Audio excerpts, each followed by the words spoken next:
Okay, so with that, I will introduce our moderator. Our moderator this evening is Adrian Amrian. And I do have a little bit to say about him, so I'm going to just introduce him. With deep family roots in the United Farm Workers Movement, Adrian Abuen leads with values of integrity, innovation, and a si se puede attitude in everything he does. As a proud first-generation Filipino and Mexican graduate from UC Berkeley and Peralta colleges, Adrian's leadership is fueled by a commitment to building empowered communities. His journey from advocating for student rights at Peralta College to shaping public policy at Senator Dianne Feinstein's office reflects his unwavering belief in the transformative power of community-driven change. He was once the director of operation at Meals on Wheels here in San Leandro, where he was empowered with ensuring that homebound seniors received essential support. He is now a director of public affairs for the Cost Free Group, and he partners with a lot of civic-minded organizations in that work. And his dedication to community extends to board positions with SOS Meals on Wheels, represented leadership. He serves as a delegate to the California Democratic Party for Congresswoman Barbara Lee.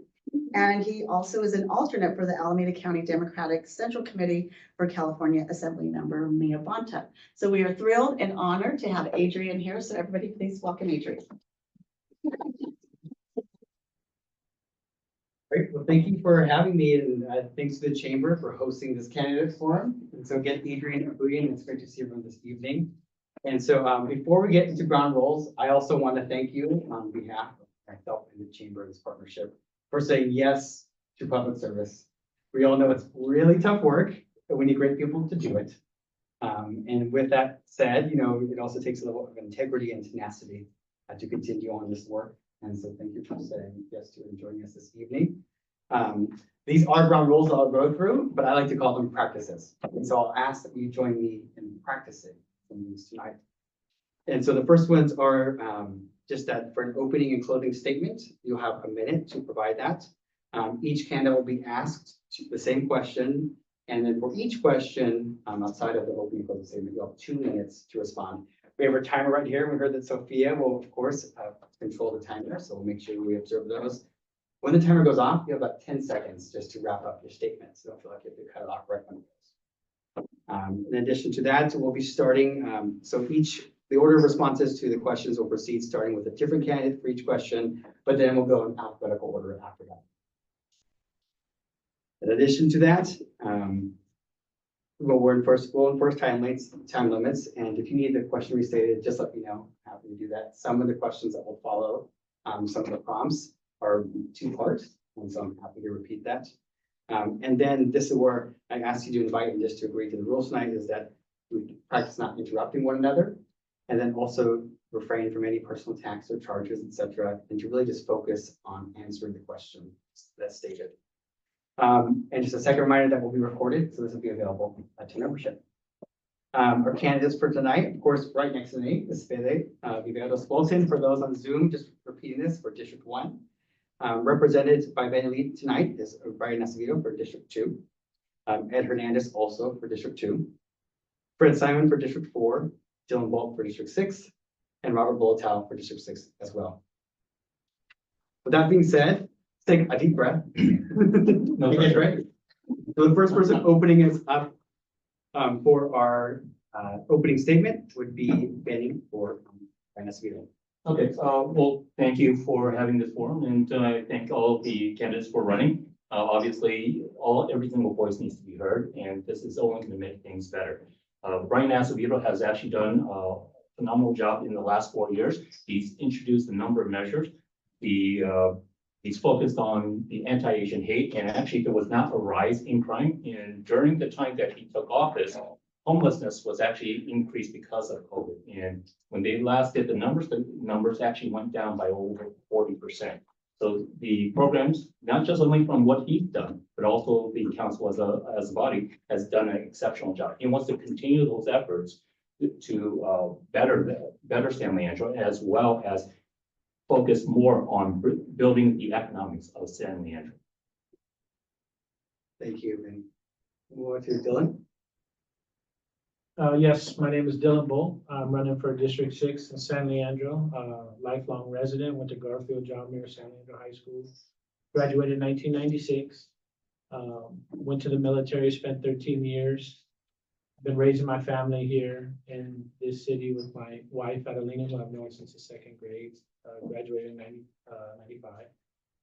97, sorry, year after me, 97. Came back, joined a construction union, worked my butt off, became one of the leaders of the union, and now I'm a business agent for Sprinkler Fitters Local 483.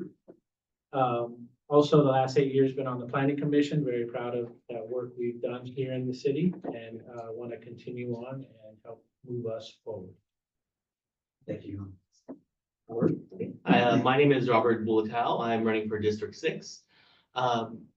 I used to be a massage therapist, and when I was studying to transition towards becoming a physical therapist, I was diagnosed with chronic myeloid leukemia.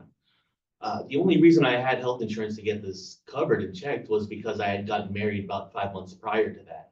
And that really opened my eyes to the issues that we have systemically that need to be addressed. After about a year of being stable on my chemotherapy, my wife and I decided I would be a stay-at-home father so we could, raise kids, and now we wouldn't be old parents. So that led to me becoming the PTO president over at Garfield Elementary for 2 years, as well as serving on the LCAP committee for 2 years. And I'm also on the executive board of a nonprofit music school. With the energy I do have, I do what I can within the community, and that includes running for city council. Thank you. Thank you, Adrian, and thank you to the Chamber again for hosting this wonderful event. Look forward to having a good, productive dialogue this evening, and thank you everybody for joining via Zoom, either live or recorded. My name is Ed Hernandez. I'm running for City Council again, District 2. Currently, your Eden Health District Director, providing over $1 million of resources to organizations like Meals on Wheels, for veterans as well, with housing assistance, Davis Street, the Boys and Girls Club, and goes on, even trying to save the safety in that hospital in Hayward, where that bill went all the way to the governor's desk. We've been working with Attorney General Rob Bonta to have a waiver so we can save the hospital, so that when people are in trouble, have some life medical concerns, there's places to go. And we need more places where unhoused to go as well. We need to see more resources, more places, more housing to be built, be able to support our small businesses that are suffering, going through challenges and activities, seeing violent crime, theft, and just hearing stories of looking at how they're going to manage all the cost concerns that they're seeing when there is not enough public safety professionals, specifically police officers and firefighters. I'm here to answer more questions and look forward to the rest of the evening. Thank you. Thank you. My name is Fred Simon, and I'm running for re-election here in City Council District 4. I've lived here in San Leandro 27 years with my wife, raising 2 kids, and I really understand the strengths and where we need to improve in our city and the challenges that we face. I started off as a community activist about 20 years ago, working with Benny Lee, protecting our community so we have safe drinking water, defending us against the East Bay Mud Bayside Groundwater Project. I do have a degree in civil engineering. That's my career. I'm an engineer. And I also was a senior commissioner here in San Leandro, so I understand the needs of our seniors and providing good services for them. On City Council, in my first term, I tackled crime by adding cameras and safety ambassadors, adding a navigation center to provide housing services, and implementing parks and road improvements. And I do want to continue focusing on public safety, quality of life, economic opportunities, infrastructure, and housing and homelessness. Thank you, Fred. Round us off. Hi, everyone. Buenas noches. Good evening. Thank you so much for joining us today. I'm Spade Viveros Walton, and I serve as your appointed councilwoman for District 1. I've been serving in this position since March, and it's been an honor. I've been a resident of San Leandro since 2015, and my spouse actually grew up here, and our children will be 4th generation San Leandrons.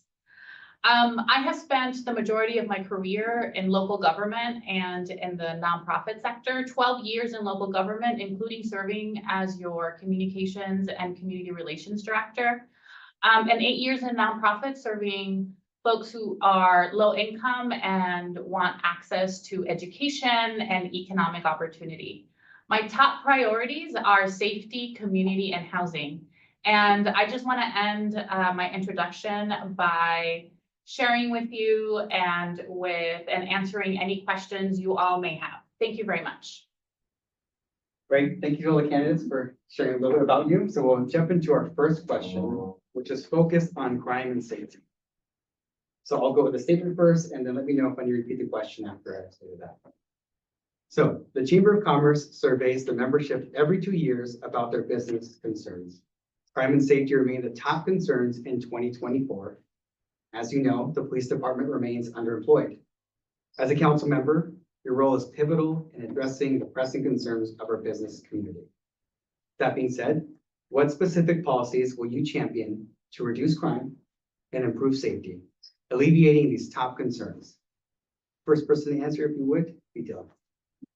Thank you. Yes, I think the biggest thing we have to do is concentrate on getting our police force back to full staff. I think it's a big deal when we don't have the opportunities to get out in the community, introduce ourselves, be friendly, and come up with great ways to work with not only the residents, but also the business community. You know, it is a great concern of the business community, but I'll also say that knocking on these doors, that's 90% of the top concern for the community as well. So this is something that's touching every part of our community, and it's going to be one of our biggest hurdles to fix. We have to make sure that the business community, the residents, everybody are feeling safe when they come out to downtown. You know, when we talk about crime's all-time high, crime's all-time low, but I said this before, it's about perception. If people don't feel safe coming downtown, they're not going to come downtown. They're going to go to other places where they feel safe. Having the police out, visible in the community, interacting with the community is key. But you can't do that with an understaffed police force. They're going from one call to the next, and that's not good for us. We need to have a community that feels safe, wants to be out here in the community and spend their dollars in our community so that we can reach the goals that we all know in this room are important to us. Thank you. And then we'll continue on with Robert. Yeah, everything Dylan said is completely right. We do need a fully staffed police department. But until then, another thing that we should be doing is expanding our safety ambassador program. With the safety, it's a lot about the perceptions of safety. When we have people coming to downtown, they don't feel safe because they see a lot of people like just high off their board sometimes. And sometimes we just need to move them along, or to have somebody that's an authority figure just walking with these people to make them feel like they're safe.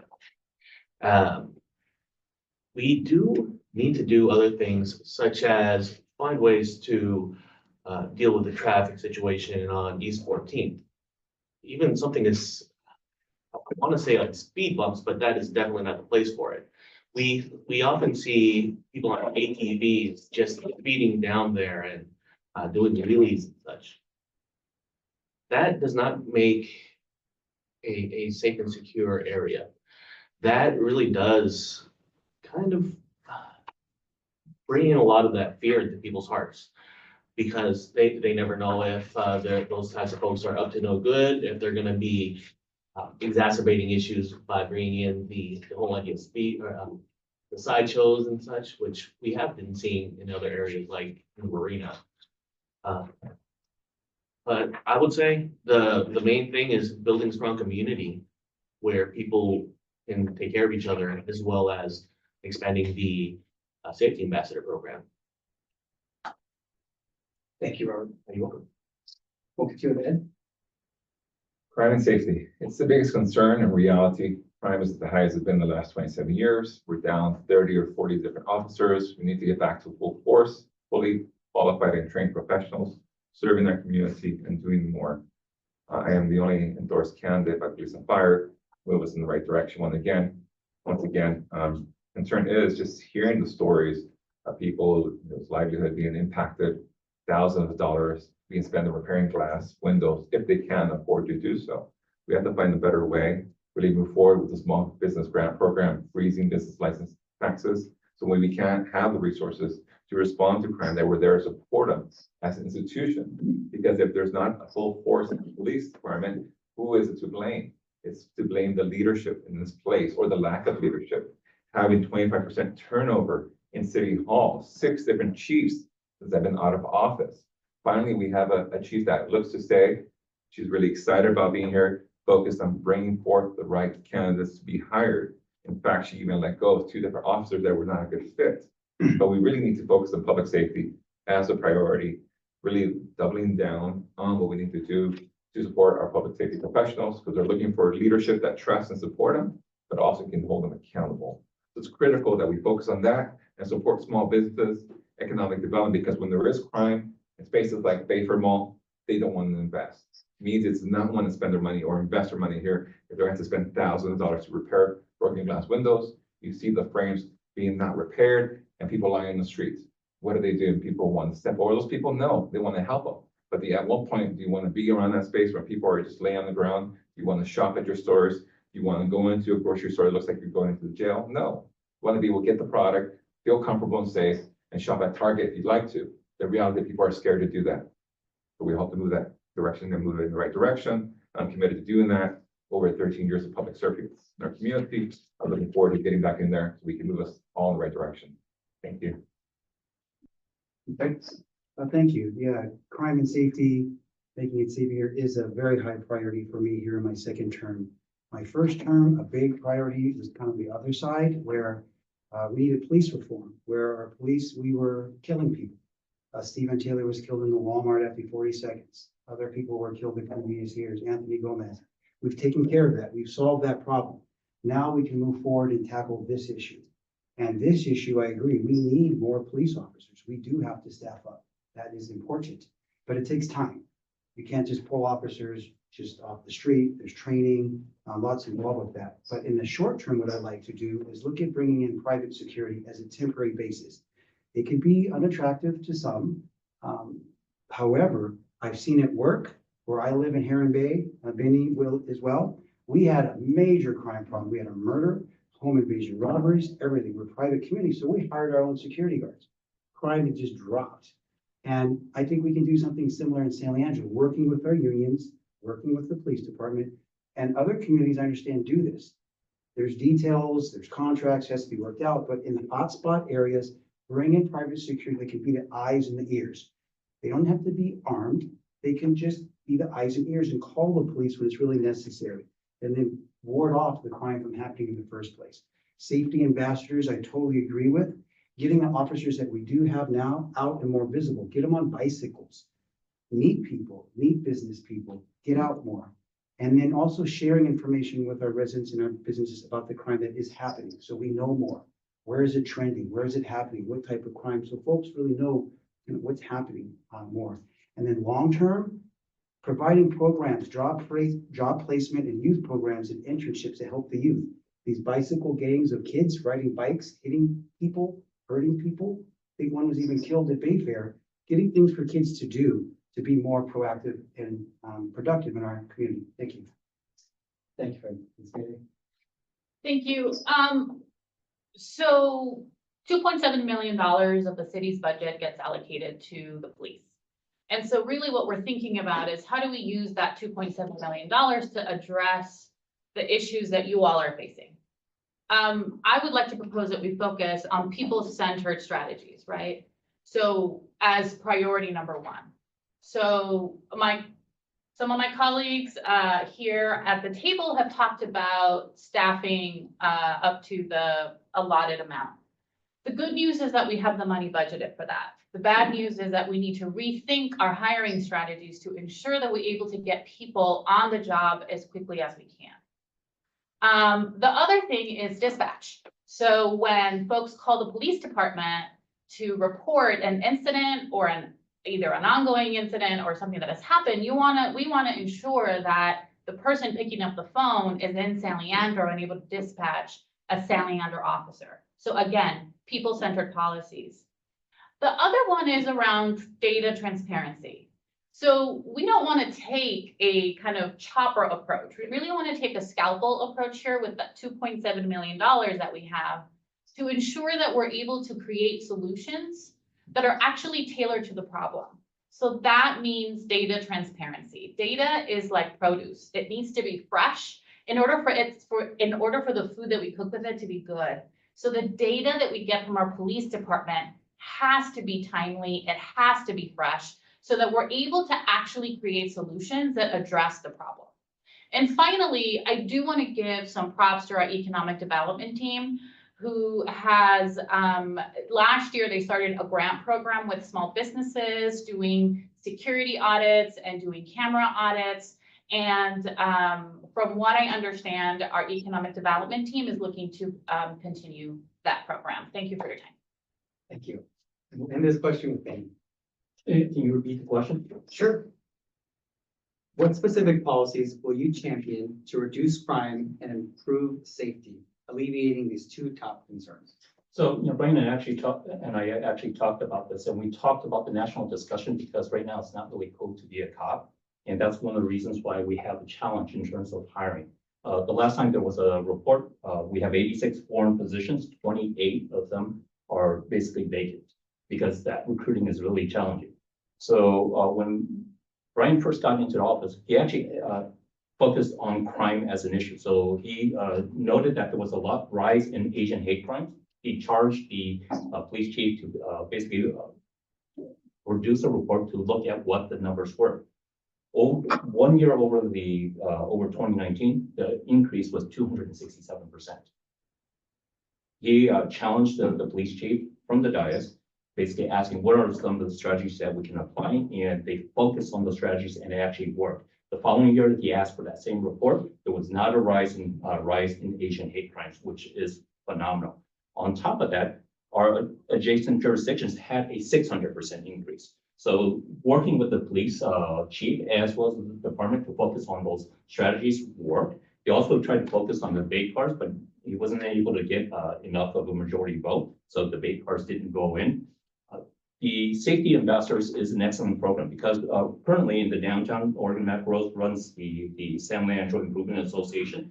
That has been successful. It has reduced robberies. It doesn't really help during nighttime, so we really do need to focus on the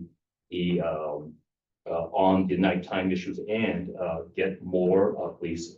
But again, that's part of that national discussion, working with our policymakers to try to change that dialogue for that recruitment. There is going to be an expansion of the program to Greenhouse Marketplace as well as Bayfair, which it has worked in Chinatown. They have the Blue Vest program, and right now there has been virtually no robberies. Unfortunately, the crime is during the evening. Thank you. So our next question will focus on economic development. So here is the prompt. So every neighborhood in the city is crucial to its overall success. The city prioritized two areas with adopted transit-oriented development plans. Downtown over 10 years ago, and the Lower Valley, also known as Baker area, approximately 5 years ago. While the city should be commended for the various projects in the pipeline, the completion of those projects has yet to meet community expectations, with numerous projects delayed. This is a two-part question. Here's the first one. How do you reassure potential investors who see those delays and may be deterred from investing in San Leandro? Second, as a city council member, what steps can you take to ensure that unnecessary regulations and processes do not burden projects? The first candidate to respond would be Ed. Great, thank you, Adrian, for that question about the development programs. Yeah, the TOD, transit-oriented development programs downtown and down at Bayford or Lower Val are critical to see economic investment. It's been slowed because of the crime, of course, and people are concerned about investing. And our role is to really, sell San Leandro, and it's hard to sell it when it's sour. So we really have to bring back our force to full strength, and ideally we'd bring back a full-time recruiter dedicated just to identify and bring in some lateral hires. And I think the chief is really interested in doing that. Yesterday during the candidate information night, they spoke about the challenges finding the right talent for our community. It's critical to make sure we bring individuals who are part of the community, want to work with the community, are not just hired guns, literally to protect the community because you don't know how they'll point or shoot.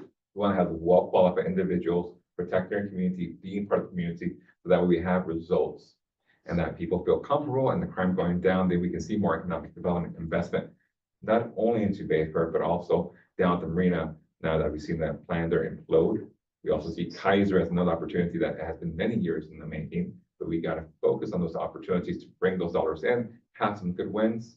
And when I was on the planning commission, I did work on the village marketplace, which is a great beacon, but you see that there's been retail crime impacting the community 3 times this last week.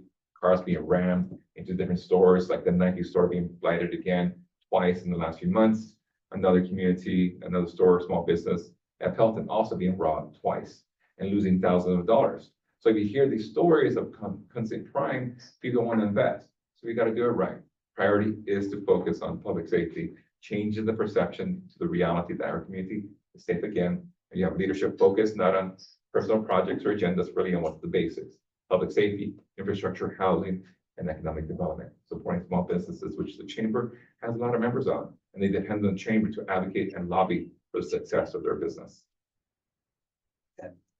Roberto, we'll move on to you. Thank you. Could you repeat the 2 questions again? Sure, yes. So question 1, how do you reassure potential investors who see those delays and may be deterred from investing in San Leandro?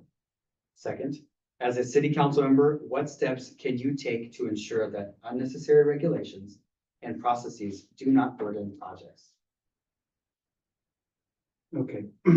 So the first question, the investors, how will they not be deterred? I would say that we need to do more outreach to the investors, to the developers. We need to personally reach out to them. And that's what I will be doing. I've done a lot of traveling over this summer. I did a big road trip with the family across the country. We drove it and been through many towns, many cities. And I've seen what cities can be like, the size of San Leandro. And we've got more than those cities. We've got the weather, we've got the location, and yet we're not thriving like them. So there are a few cities in mind that I will be reaching out to these developers to try to entice them to come to San Leandro and build big, build tall. And in my mind, there's no reason that we can't have 15, 20-story buildings in the downtown Bayfair or even downtown itself to bring in housing, to bring in businesses. So that's what I plan on doing and working with my colleagues, of course, and the staff. But I think we need more hands-on involvement on working with investors and working with developers. And the second question was ensuring that not too much regulations. Unnecessary regulations and processes that do not burden. Yeah, I agree with that as well. And one example that I've used, and it's probably pretty basic, but In-N-Out Burger. In-N-Out Burgers are all over the place and they keep it simple. They build the same building over and over again. Why can't we do that with other buildings, with tall buildings? Bayfair is similar to MacArthur BART Station. They have housing, tall housing, 15, 20-story. Why do we have to redesign, redevelop everything? Whether it's MacArthur BART or whether it's San Diego or whether it's wherever, let's work with those projects that are already been in place and pull them and implement them in San Leandro. I mean, of course, we like them, we tailor them to us, but not reinvent the wheel. Simplify things and let's build. Thank you. So next we go with Spain. Thank you. So I think I'll start kind of from the macro and then I'll kind of work my way down. I think, let's just be clear. The 2 main things that investors look for is stable, informed, and stable leadership. And that means that as a council, we need to be able to work together and really understand and come up with innovative ideas to ensure that our city operations are running as smoothly as they can.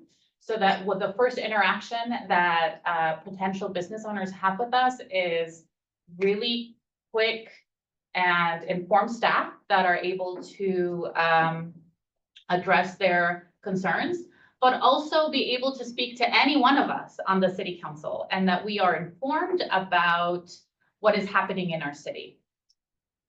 I think, in terms of the leeway from where we were in the transit-oriented development plan for the downtown and for Bayfair, I think, and this is going to sound kind of wonky, but with the previous governors, getting rid of the redevelopment agency was a huge blow to local governments in order for us to be able to fund these kinds of projects.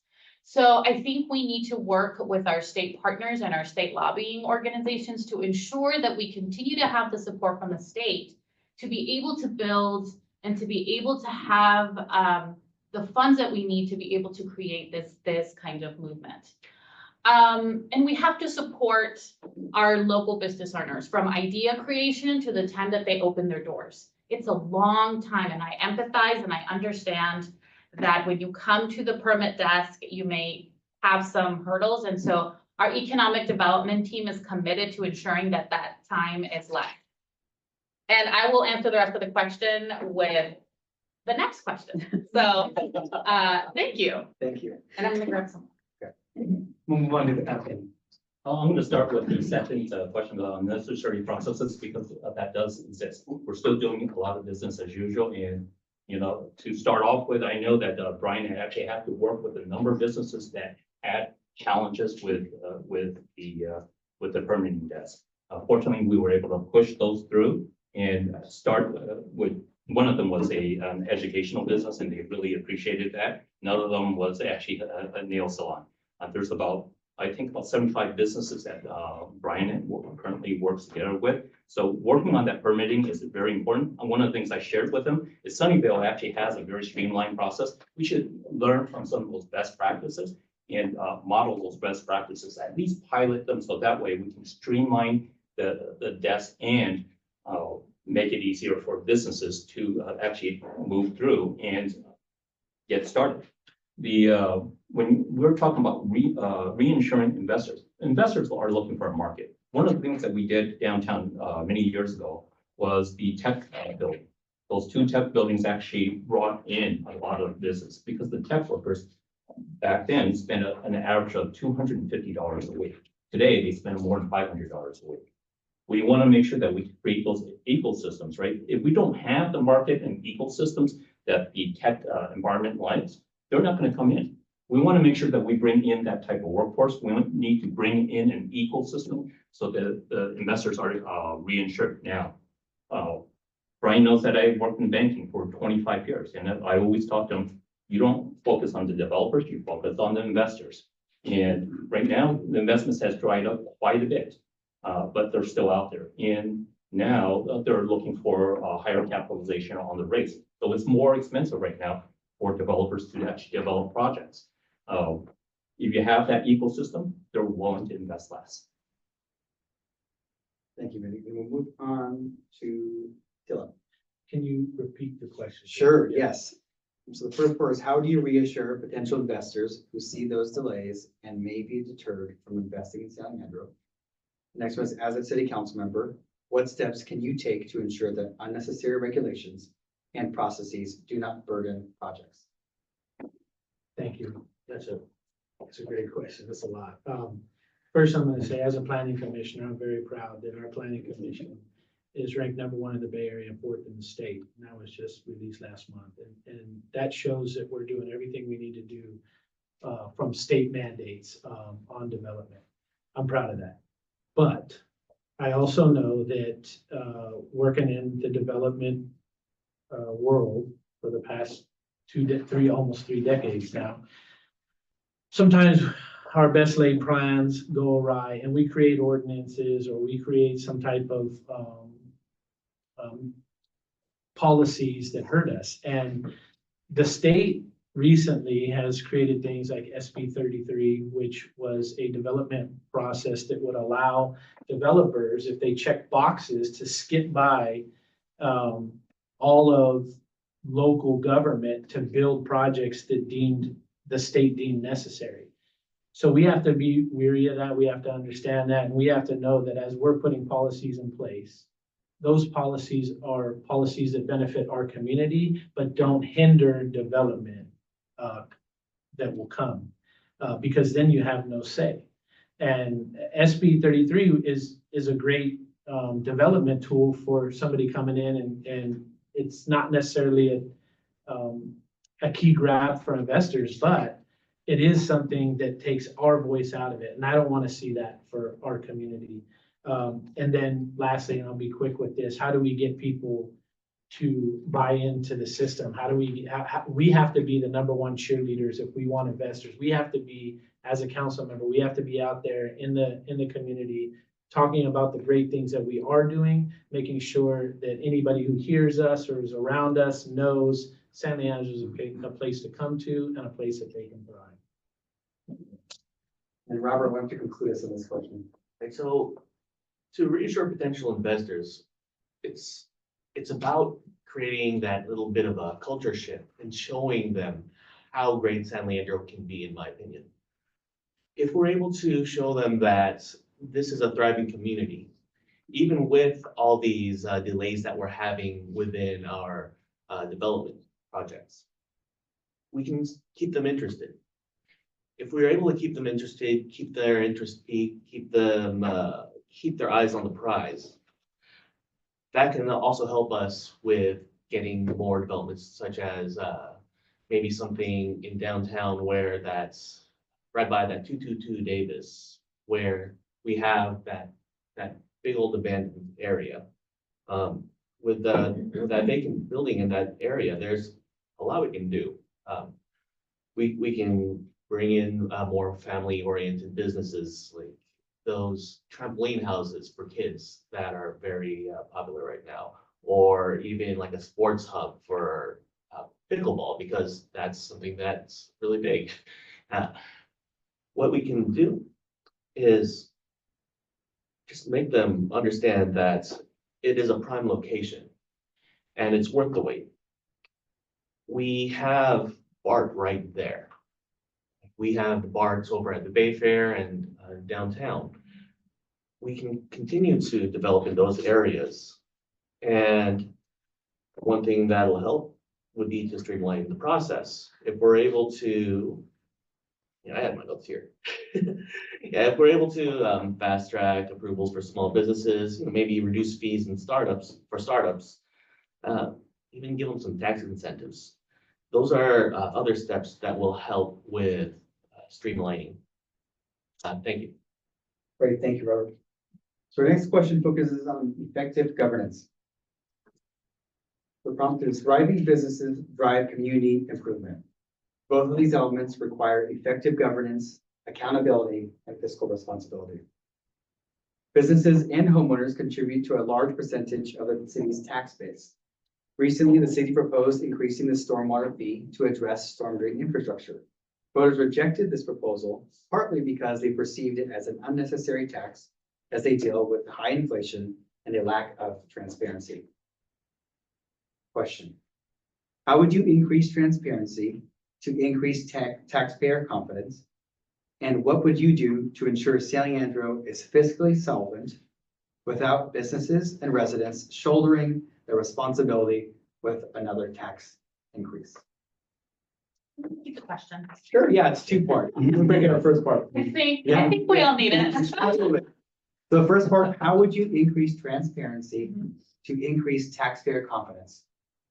And what would you do to ensure San Leandro is fiscally solvent without businesses and residents shouldering that responsibility with another tax increase?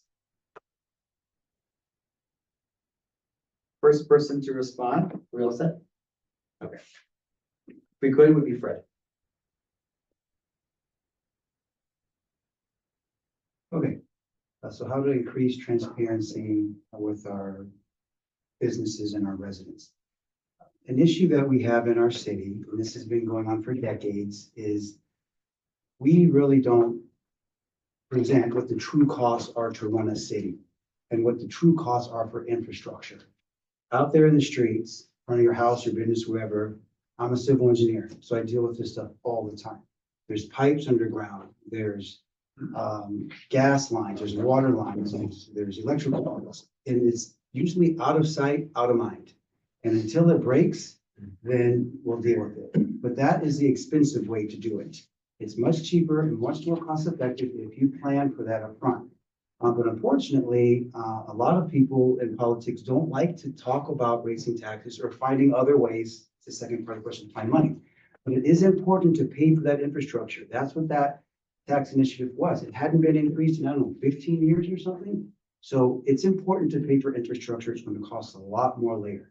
So we have to come to grips, just like if you own a house, you have to fix your roof, you have to fix your sewers. So we have to find a way to come to grips that you have to pay for our services, which we need to run our city.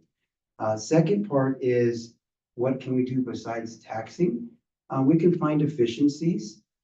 Perhaps we can partner with other agencies or corporations for economy of scale to build improvements, to build projects. So we can look at different concepts to bring the prices down. Perhaps there's grant money out there if it's infrastructure for the state, whether it's water quality to improve the bay water, which relates to our sewer pipes. Looking for essentially free money that's out there, grants or other creative ways to finance these projects. But I'll have to come back around to it. We have to find a way to pay for our city. It's really important. It's going to be very expensive though. Thank you. Spade, you're up next. So the questions before us is, how do we increase transparency? And essentially, how do we stay fiscally solvent without tax increases? And I think my colleague has some points that I would like to underscore. One is, again, we don't, we're not upfront and we don't budget all the time. I wouldn't say ever, but not consistently on the ongoing cost to maintain our infrastructure. And so that is definitely something that I think in order for us to be transparent with the public about how much things cost, I think that is a great starting point. From my previous answer, I want to underscore that we need stable leadership that is responsive to not just the residents and people who live here, but people who work here and people who have businesses here. And so that means that we need to recommit ourselves to being a conduit between the community, whatever community it is that you're a part of, and between City Hall. And I think we all need to recommit ourselves to that vision. We're heading into our biennial budget this upcoming year, which we will be planning for the next 2 years. We will be looking at forecasting. We will be looking at all the various web of the service nets that we have in the city so that we are investing in people, in infrastructure, and services. And so I think that that is a great starting point to continue to build on the confidence and the transparency that we need to have with the community. And in terms of expanding our tax base, is, San Leandro, we've been doing, I think, a pretty good job of transitioning over from manufacturing to advanced manufacturing. And I do want to underscore that we've transitioned that we've saved 25% of our industrial space to expand and to look for new businesses that will come to San Leandro. So I'll leave it at that. Thank you for your time. Thank you. The next person will be Benny. Well, thank you for the question. And, can you repeat the questions? Sure. As it was Absolutely. a mouthful. Yeah, it's a multi-part. So how would you increase transparency to increase taxpayer confidence? What would you do to ensure San Leandro is fiscally solvent without businesses and residents shouldering that responsibility with yet another tax increase? Okay, no, Fred was actually absolutely right on the infrastructure because, infrastructure that we have in San Leandro is actually declining in other areas and increasing in specific areas. You take a look at our roads, we have 350 miles of roads that need to be repaired. When Brian got onto council, I think they decreased it down to 8 miles per year. It was originally 12 miles per year. Even at 12 miles per year, it'll take 30 years for you to redo it. So infrastructure is going to be key in order to fix some of the problems. Now, the transparency that you're talking about with the businesses as well as your residents, it's the messaging. I think when they were talking about, they saw such a huge increase and they probably could figure out a way to make it less painful. But the message should have been, hey, this is your sewer infrastructure. This attributes to your public health. They should have focused on a messaging that works. I know that we have that same challenge in Orloma Sanitary District. We basically says, hey, it's important for us to be able to flush the toilets. And global warming is happening, right? We had the worst storms in the last 60 years. Half of the worst storms were in the last 7 years. Now, with respect to the budget and transparency, this is something I did have a really good discussion with Brian on, is that we put together a budget application, right? I was the one who pushed it forward and actually worked on the finance committee and moved it forward. It was presented in 2019, and it actually changed the way the council actually made decisions, because every time a decision or a program was introduced, it showed a fiscal cliff. That's how we can show transparency, to make sure that we, basically practice what we preach. Thank you. We'll move on to Dylan. Thank you. Yes, I'll start with the budget part. Every business, every family has to go through a budget. If you're not looking at your finances coming in, you're gonna make mistakes. You have to know, you have to project out, you have to understand where it's gonna be spent, how it's gonna be spent. I'm not throwing anybody under the bus, past council, present council, maybe future council. But we have to do a better job of looking at exactly how we're spending our money and hit the finer points. Make sure that all the things that need to be fixed are getting fixed. I'm not gonna harp on that anymore. I don't believe in raising taxes. If we need to fix our infrastructure right now when it comes to these things, we could do a bond measure that speaks directly to how that money is gonna be spent and what it's gonna be spent on. We've seen the school district bond after bond after bond get passed, and I truly believe it's about the community having trust within the school board. And then the first time we talked about doing something that's 30 years late on our city council, it was shot down. And that's about trust. It is what it is, and we can fix that. I think if we work hard, we focus on these things, we understand how we're supposed to spend our money, because we're laying it out there, we're being transparent, we're letting the community know these are the things coming up. I mean, to find out in the first 15 minutes of that meeting that we haven't done anything in 30 years was like, whoa, and nobody's even talked about it. That was tough at that council meeting. I didn't get to the last part, but I said, okay. And then, can I read the question? Sure. So how would you increase transparency to increase taxpayer confidence? What would you do to ensure San Leandro is fiscally solvent without businesses and residents shouldering that responsibility with another tax increase?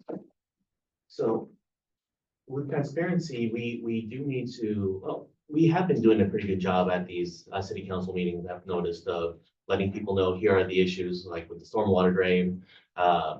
And this is how we propose to deal with it.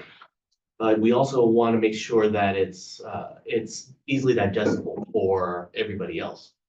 So if we're able to keep these things as transparent as they are, but also make it easily digestible, I think that's the only component we're missing. With dealing with our income, we do need more tax income. And the way we do it without increasing taxes, it's by bringing more businesses in, increasing the amount of foot traffic. But it also, in my opinion, is a housing issue, because much of the expendable income that people have is being siphoned off into the cost of shelter. If we're able to go ahead and actually make the housing affordable over here, then we're gonna have more disposable income within our local community to spend on everything out here, from karate classes, football, after school programs. That's what we need to do, as well as bringing in more businesses downtown.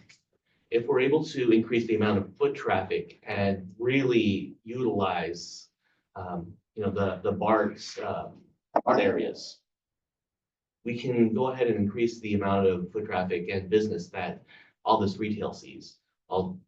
And that's how I believe we can increase our tax revenue. Robert? If you would round us out, Ed? Of course, my pleasure. The reality is that taxes have been going up every year for small businesses. Every year you see a business tax license fee go up. In the last 3 to 4 years, it's gone up 13% for small businesses. I would put a freeze on that so that way the cost of running or doing business on the end would stop. But you have other CPI adjustments. We have to really evaluate how we move our city forward, supporting small businesses that are struggling right now more than ever. Also, the reality, transparency. Since I've been out of office, I haven't seen a District 2 town hall. Every year we would have a town hall, but now it's at the discretion of the council member to have their town hall meeting where you would have staff present on what are the activities, what are the challenges, and how we can work together to solve those issues. Right now, according to the candidate election night, the CIP, the capital improvement plan for the next 10 years will be $400 million. And how we're going to fund the capital improvement plan, we have to work with economic development. Those are our salespeople. Let's go find the revenue to get us whole so we can fix our roads, fix our bridges, and really fill those potholes. Without that information, without really working forward together, being transparent, and working on that 10-year forecast plan that I also worked on, really help us see where that fiscal cliff was, we can really see how recession impacts costs would really impact the overall budget. We're going to be draining the reserves in the next few years and we'll have nothing left. We're at this critical inflection point that we need to do better. We need to focus on the priorities and build those campaigns that communicate what matters most. The community, the climate is suffering. Yes, we need to do the stormwater improvements and more, but we can't do it if we're not serving our city effectively and focus on messaging. The San Diego is a great location. You have some challenges. We need good leadership, not just good leaders, but leaders with high value, integrity, and moral values that know that benefit from doing the right thing always. And that's critical, in my opinion. And I think I can do that once again. Thank you. Makes sense. All right, we're making our way through these questions. Take a breath. We're moving topics. Question 4 is focused particularly on city cleanup and improvement. So here's the prompt. Survey responses from business owners suggest their businesses and the city would benefit from a cleanup. Specifically, addressing homeless encampments, enforcing zero tolerance on dumping and littering, and improving building facades. Do you agree with this perspective? The first part of the question. If so, what actions would you propose to make this happen? And if not, why do you disagree? The first person we'll start with is. It's me, I'm gonna ask you to do it again. Sure. Absolutely. We'll make that a practice. So everyone take notes. You want the whole I'm trying to question too? Well, the first question was about, do I agree with the first statement? So I need you to read all. Great. I'll just read the whole thing. again. Yeah. Somebody says, Survey responses from business owners suggest their businesses and the city would benefit from a cleanup. Specifically, addressing homeless encampments, enforcing zero tolerance on dumping and littering, and improving building facades. Here's a question. Do you agree with this perspective? If so, what actions would you propose to make this happen? And if you don't agree with this perspective, why? Tell us why.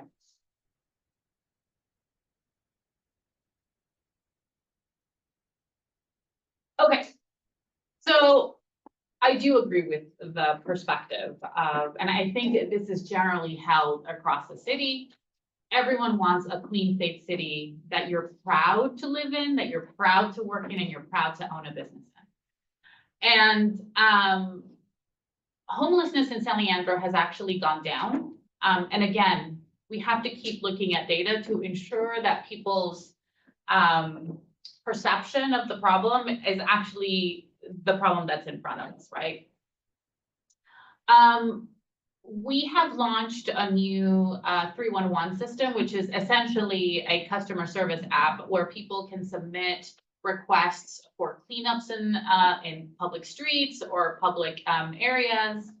And dumping and homeless encampments have definitely been kind of the bulk of the incoming requests.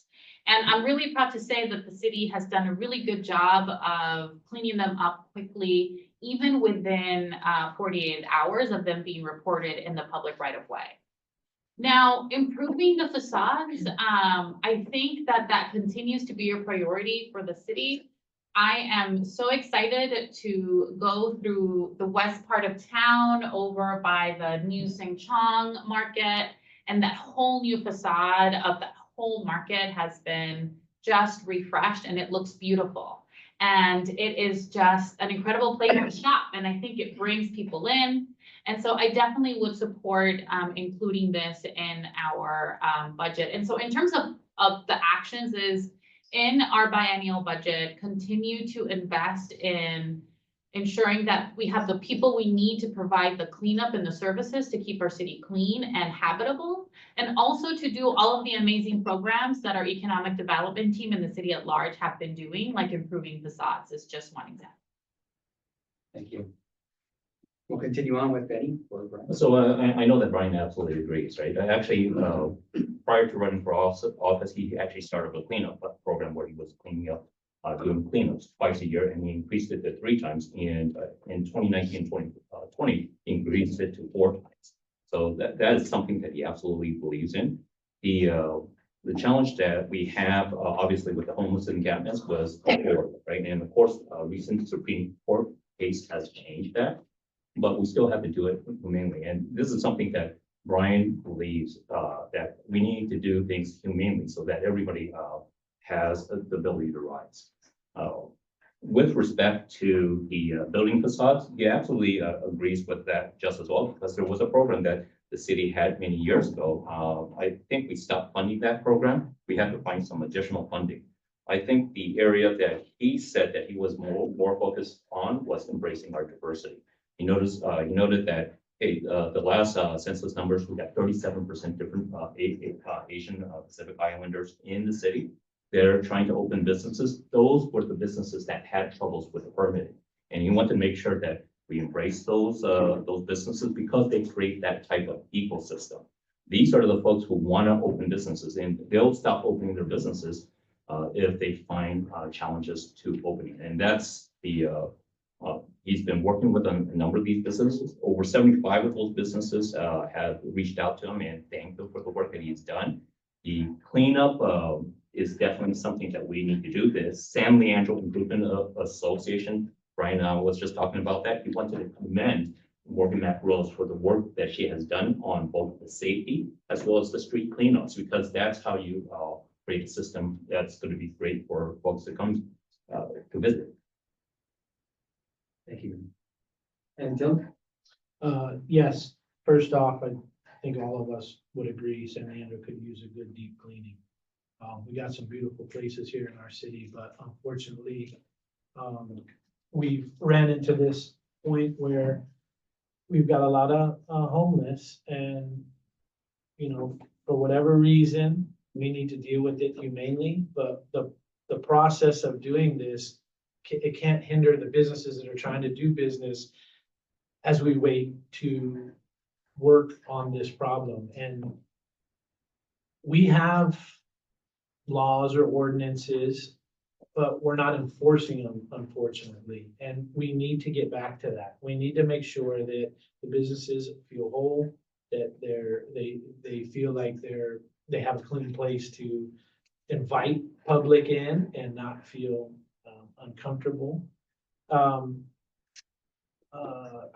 really think that the way we deal with these things is by having community outreach. We talk to the business owners so that they understand that we're there to deal with their issues, whatever it may be, top to bottom. And we can't do this in a silo. We can't think that we have all the answers as a council without getting out there in the business community so that we are understanding the root of these issues. I do commend Brian for the cleanups that he does. Those are awesome, and it gets the community involved. My only problem with us doing that is it's almost like we're creating a free dumping service in our city if we're not forcing the people who do the dumping to pay the price for what we're doing. I love the fact that we're getting out there and we're trying to keep our city clean, but if we do it every time, it just allows someone else to come dump something else. So using the ordinance that we have in place to be effective to make sure it doesn't happen. Thanks, Dylan. Robert? All right, so with cleanups, definitely agree. With zero tolerance for dumpings, I don't see anyone disagreeing with that. With the way we have our facades, there's an issue though. Like over at Mike's Pet and Feed, they had to remove some of their signage on their windows because apparently there has been a change in the amount of graffiti looking stuff that can be on the windows or something like that. Same thing with some of the other barbershops in downtown where they were forced to change up the way that they sell themselves. So that kind of hurts the small businesses in that respect.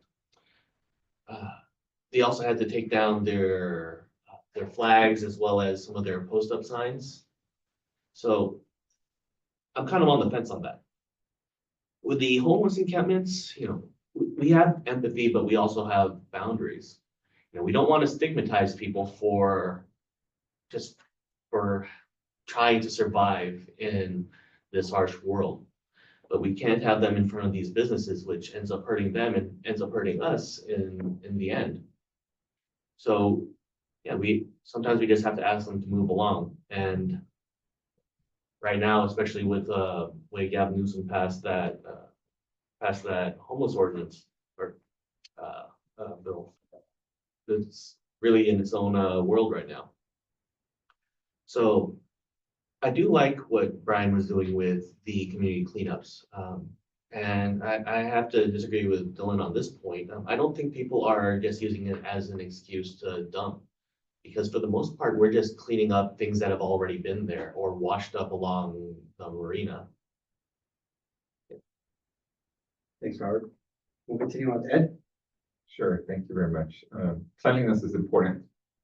Broken glass, theory is that if it's broken, it's not maintained, people don't care about our community, and then garbage piles on. The challenge is that, if people don't have a home, don't have regular garbage to dispose of it, it just piles up. And if they don't have a regular home, it's because of lack of housing, lack of affordable housing. And I know the incumbent has not supported any housing, has not voted for it and voted against it or abstained. So we need to get people who are pro-housing, that focus on building affordable housing, can support housing, can help our unhoused, get temporary, permanent supportive housing in our community. So that way they have a home and a place to throw away their garbage. So you won't see RVs next to what was SOS Meals on Wheels. When I would deliver meals, it was lined up with people, even families there in RVs. And then when you clean up or move along, where do they go? There is no safe, organized space. There is not a prioritized for safe parking programs in our community. The city says it's not a priority. There's not a space for it. There's spaces for it. Smaller places where you can put some of the RVs, some of the community members, and they can get the services to get out of those environments and something more supportive. It has to be that passion and focus to do so. So we can address our homeless encampments with tolerance, not just tolerance, but support and compassion. Because you have other businesses that are trying to do their business, especially around the boroughs, that we're having also a lineup of RVs impacting the way that some of the deliveries of the trucks and trailers could stay overnight, and people were afraid to walk in the community and they were looking to leave. But fortunately, putting more pressure, getting the chief and other people in the community involved, really focusing on that. But what happens, you just sort of move from one section to another section, there really isn't a solution. We need to build more affordable housing, bring in the additional resources to not only police it, but support the community members who maybe just can't get housed, maybe have mental health issues. And we got to find a solution that's compassionate, focused, people-centric, of course. We don't find solutions for all. So it's a safer and better San Leandro for all of us. Thank you. Thank you, Ed. Just before we continue, and appreciate your answer. If you would bracket your answer particularly to the question. I know you mentioned the incumbent, but appreciate it. Thank you. Yeah, we're just talking about cleanliness and improvements. It has to focus. Absolutely. And we have to focus on the encampments and what we can do compassionately to move into better locations that impact businesses and work with the city to institutionalize opportunity spaces that you can't stay here, but you can go here. Thank you. And we'll finish with Fred, if you would. Thank you. So clean up and cleanliness. I totally understand the situation here.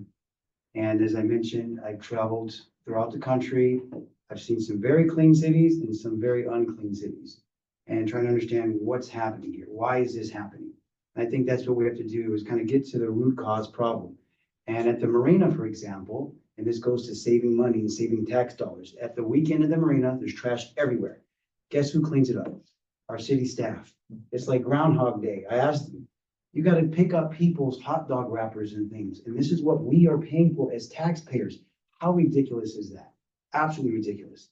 We have to change the culture of our people, of our community, to care for our community. Don't throw your trash on the ground. We will never, ever catch up, ever, if we don't change the culture. So how do we do that? That's tough. Try to educate the youth and the adults how important it is to keep our community clean.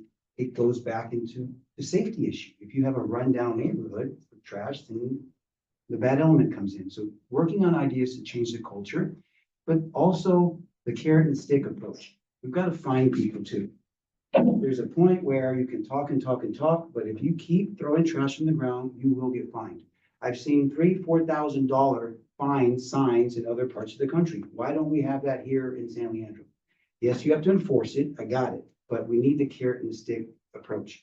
Homeless encampments, we again find the root cause of the issue, and we can't just move people from one spot to the other because we're not solving the problem. Navigation center we have in now that will become up and running into this year. That will be one start, but also an RV car park, giving places, people an actual place to put their car, not just on streets. And then low income housing, we need to solve the root cause of the problem. Third is the facades. I love the new Sangchong Market on Doolittle. Absolutely beautiful. Absolutely beautiful. We need more of that. Community grants to make that happen. We need more of that. Thank you. Thank you. So this is our last question before we go into the closing statements. And it's focused particularly on the legislative piece. So the prompt is this. Since before the pandemic, and especially in the years following, many legislative discussions and actions have focused on social justice issues, providing shelter for the homeless, and taking positions on international affairs. However, when the business community has been considered, it has often been through new ordinances or regulations that have ultimately burdened businesses. For example, the city council's recent policies, such as the rent moratorium, did not consider the challenges faced by small property owners, many of whom lost significant income. At the same time, businesses have closed due to the broader economic fallout of the pandemic, which has further reduced San Leandro's tax base. Long prompt. Here's the question. Considering that the business community is the most significant contributor to the city's revenue, how can we anticipate you representing the business community?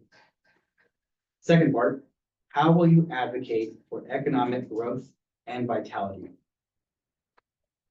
The first person to respond would be Robert. Can you say that one more time? Sure, yeah. That's a big old one. Yeah. First part of the question. Yeah. Great Considering, question. Yeah. considering the business community is the most significant contributor to the city's revenue, how can we anticipate you representing the business community?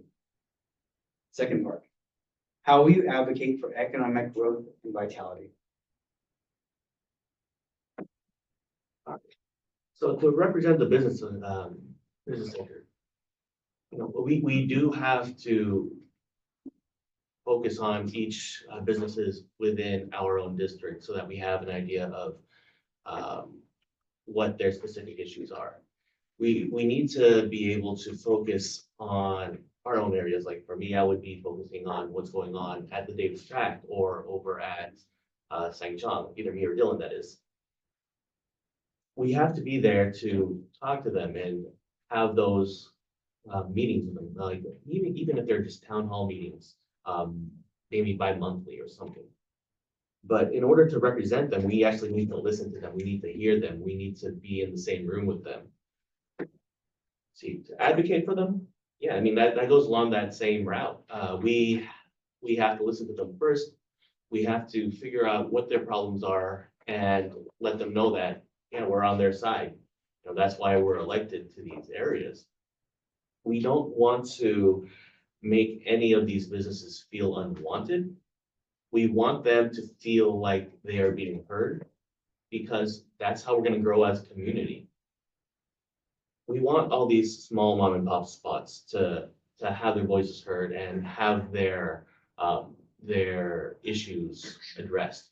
whether we understand and agree with them or not, like the eviction moratorium, for example, we still need to give them that proper weight because it's important to them, it's important to the community. So, and yeah, I'll go ahead and end it there. Thank you. Next person will be Ed. Thank you. As a small business owner, I've been in business for myself for quite a bit of time and also doing work in corporate real estate. With a background in finance, master's in organizational development and business administration, I understand business. And having started working at the age of 12 in my parents' restaurant, throwing pizza in the air and catching it successfully, and smiling every time with customer service and just trying to make sure it's a white glove effect. Getting people feel welcome to our community, welcome to our business, be able to continue serving the community and focusing on their needs. And like the eviction moratorium, it was important to keep our residents housed during the pandemic, but we have to also consider the small mom and pop housing providers that were also impacted. And so it's critical not only just support our renters, but also support our small business owners and find a way to manage incentives, not just the stick, as I heard earlier, for not being able and losing property cases and people going on hunger strikes. So unfortunately, I was able to advocate to end that, speaking from the council. And we have to look at it historically and representing there are just challenges in our community. There is environment that's unfair, so we have to bring people up and give them opportunity and provide housing so that way small business owners and people living and working in the community can do so if they'd like to choose so. They have to drive to qualify. And as you're finding out from the survey from the chamber saying there's hard challenges to find the right talent because they might have to drive from far distances just to come work and get a minimum wage job. And then you're seeing that challenge and why would they want to work here?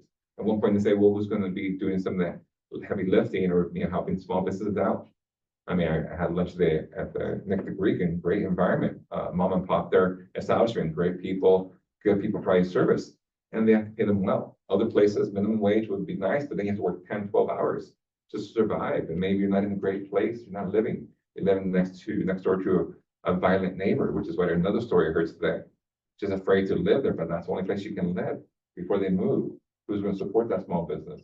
We need to do better. We need to support our businesses and support our community residents. I think we can do it together.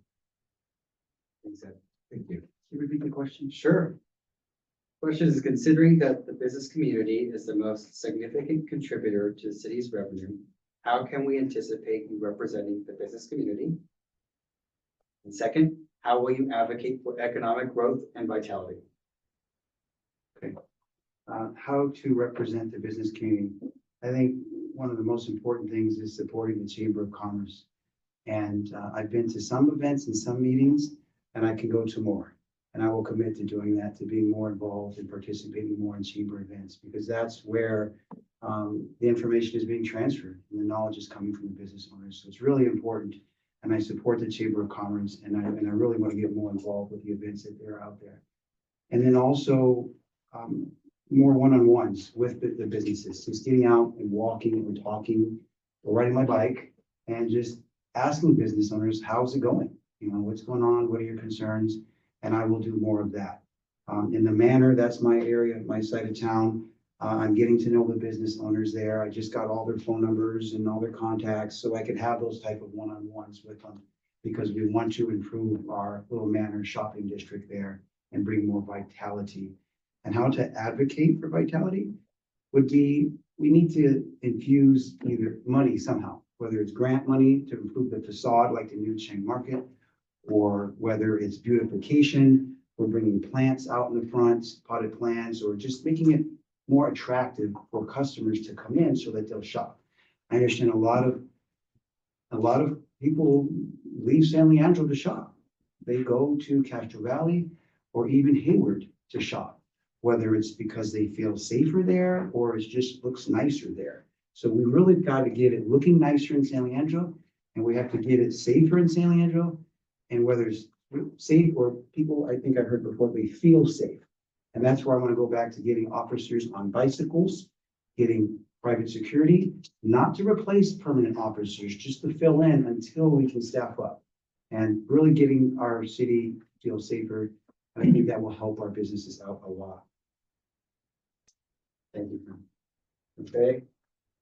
Thank you. Like I mentioned before, I really want to ensure that we recommit ourselves to being a conduit between the communities that we serve and City Hall and the role that we are, the hat that we're wearing right now as council members and or aspiring council members. So I think ensuring that we continue to meet with represented and unrepresented stakeholders. There's a lot of businesses that are not part of the chamber, that are not part of a business association, that we need to continue to support. There are a lot of women-led businesses in San Leandro that are not tapping into some of the resources that one resource is the chamber or SLEA or any other organization.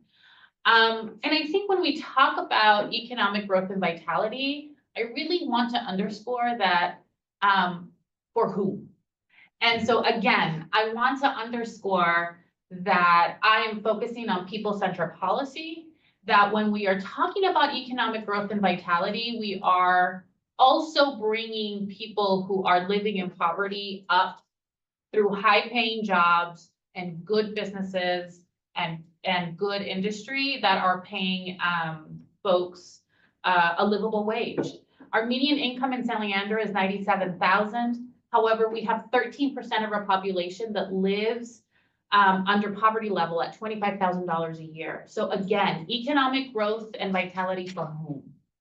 Our city balances, and I think one of the kind of foundational thing is economic vitality can only happen in a city with good financial foundation. Our two biggest expenses are people and infrastructure, and our people expenses are expected to peak in about 10 years, and the city has been doing a great job of saving for that. We need to on-ramp a capital improvement plan that kind of, as the expenses for city staff and retirement peaks and starts to go down, we start to invest that in long-term infrastructure planning. Thank you. Please repeat the question. Sure, It yes. was a mouthful. Yeah, considering that the business community is the most significant contributor to the city's revenue, how can we anticipate you representing the business community? And how will you advocate for economic growth and vitality? Brian has been doing that. And he actually reached out to the businesses back then, and I think he was connected to about 15 businesses, and now he's connected to over 75 businesses. He's gotten them to participate in the social programs, including the cleanups, including giving food to some of the homeless. During the pandemic, 3,000 meals were given out by one of the restaurants that he partnered together with. So he's continued to advocate for small businesses. Now, one of the things that he discussed with me was he's concerned that there's a large amount of leakage. And we discussed the leakage because I saw many years ago that, Asian Health Services, which is in Open Chinatown, we had 5,000 residents go to Open Chinatown for those services. Fortunately, we were able to bring it into town and have those residents, more than 8,000 use those services. The same thing happens with those communities. If there's not enough services that fit the diverse community, then they're going to leave town. The leakage is part of the problem, and you have to address those leakages by basically changing the permitting program. I want to address a couple of points that were brought up. Prior to the pandemic, we had only 2 moderate income census tracts. Now we have 9 moderate income census tracts and 1 low income census tract. Though that was a cause of the pandemic. It's really shifted our priorities. How we can advocate more for the businesses, continue to do the programs that he has been working on. And one of the things that we were talking about was the IIJA, Investment Infrastructure Jobs Act, because there is funding available there, as well as the Inflation Reduction Act, which will help businesses as well as homes, right? By greenifying their homes. Thank you, Hank. We'll round it off with Dylan. Okay, thank you. First, I'll start with the ordinances that we're enacting to try and help. How are we going to advocate? Well, one thing is that the ecosystem that we have between the businesses and the residents is fragile. And if you aren't making sure that the ordinance that we're enacting are not going to coincide and then it's gonna hurt one, help the other, help one, hurt the other. We're hurting our future. And so I wanna make sure that we're doing everything we can. Because having, our ability to help the businesses that are already here, it serves us twice. First off, having a very vibrant and open and safe community that allows our community members to spend their dollars here in San Leandro with the businesses that we already have. Hopefully, stopping the leakage, as you say, Benny, is vital to what we're looking to do. The moment that we start seeing that and people don't feel safe, we lose our perspective. The second way it helps is if somebody else is doing business, I hate to pick on Oakland, but if you're on Hagenberger, you're on 98th and you're saying, I can't do business here anymore, and you see San Leandro is a community that helps and supports its businesses, that's not a far jump. There's still a lot of dollars there that we could, sorry to use it again, Benny, but the leakage from Oakland back to us. How do we build that? How do we bring some of those businesses here to show them we're safe, we're clean, we're ready, come on in, spend your dollars with us? And I think that's gonna be the way we advocate for them. Listen to them, find out what the problem is, make sure we're in tune as we create an ordinance that helps everybody in the community, business and residents. Thanks, Tim. Anybody, we got to our closing statements this evening. So we'll start off with Benny. We have 1 minute for response, by the way. Certainly.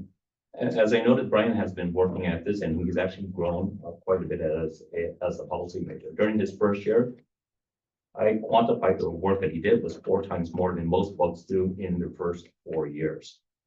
In his first year, he actually did move a number of items. Not all of them were successful because you got to work with the council and the council also has to agree. Brian's committed to making the city better. He's been openly transparent with everybody. He's been very open with the public as well as the businesses. That's why there's over 75 businesses right now that support him. When we were talking about the eviction moratorium, the folks who champion those eviction moratorium, they're his biggest supporters because he listened to them. He listened to the issues, and the eviction moratorium was lifted because of that. Thank you. Then we'll move on to Dylan. I wish we had 30 minutes to talk about ourselves. I'm a business agent for Local 483. I have what it takes to lead our city. I've been doing this with many different hats, whether it's a commissioner on the Planning Commission in San Leandro, the Veterans Alameda County Commission. I hold these responsibilities high. I have a lot of integrity. I work my butt off to make sure the people that I represent are represented well. I have the full support of the entire council, the mayor, county officials, state officials. I'm very proud of the work that I've been doing, and I'm ready to step in and help us go to the next spot. And that's bringing the business community along with. Thank you, Robert. All right, so I'm trying to address a lot of the things that nobody else wants to talk about, which is the way we do our voting in San Leandro, which violates the California Voting Rights Act. If we're able to address that, then we're able to get more diversity, equity, and that inclusion within our city, and we have more accountability within our city council. I've been endorsed by the California Working Families Party, Asian Pacific American Democratic Caucus, AAPI Force, East Bay Stonewall Democrats, California Democratic Renters Council. If I get on, I'll be the first Filipino American city council member in the city's history, and also only the third in its history, third Asian American in this history, I'm sorry. So I really want to be able to lower the barriers to run, so that way we can get everyone's issues addressed, so we can prepare the next generation to come in and lead. Because as it is, it costs a lot of money to run, and we need more voices, and not just from those that are able to raise that money. Thank you. Ned? Thank you again to the chamber for the opportunity to come present and share some thoughts about ourselves. And I think we can all agree, we all love San Leandro. We wouldn't be doing this for pennies on the hour. We didn't care about this and our passions to really serve our communities leave it better than we found it. Unfortunately, San Leandro is moving in the wrong direction with crime being so high, having concerns with the police force not fully strong, at strength, and the areas being blighted, like the marina and other areas that have been run down with roads being closed, not being maintained. Some of the worst roads out of the county. I think the new council that we'll see next year, I think we can come together, really focus on some of the priorities for a safer, better San Leandro for all, supporting small businesses with small grants, opportunities, really strengthen what we can. So we have to really tax our community members, really focus on economic development, small business, and really moving us forward. Unfortunately, I'm blessed to have the support of former mayors, police and firefighters, Attorney General Rob Bonta, other elected officials throughout the county. Please visit my website at hernandezforcitycouncil.com. Thank you. Thank you. Yes, thank you. Very excited to be running for re-election. San Leandro is an absolutely beautiful place. It's a gem.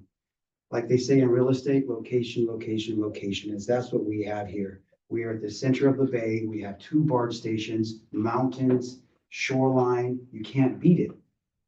But we have issues and we need to solve those issues. Yet we can't sugarcoat. I think we've sugarcoated things too long, and that's why we are in the shape that we are in. And my goal is not to scare people off. It's not to scare businesses off, but if we don't say what's really happening, and we don't address them, we'll never get better.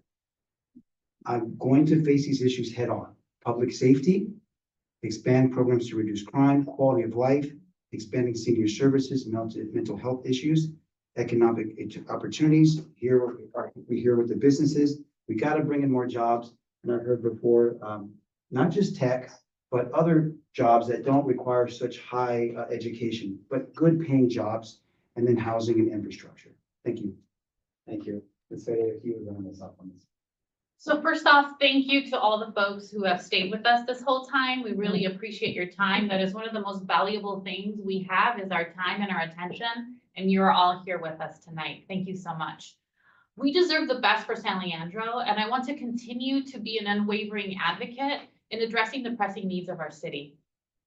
Like you, I understand the value of hard work. I moved here when I was 17 as an independent student, just by myself.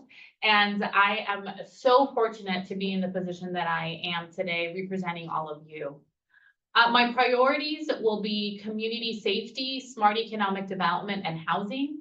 And I pledge to be a responsible steward of your tax dollars. I want to again thank you for your time. Thank you to the Chamber for hosting us, and have a good night, everyone. Thanks so much. Great.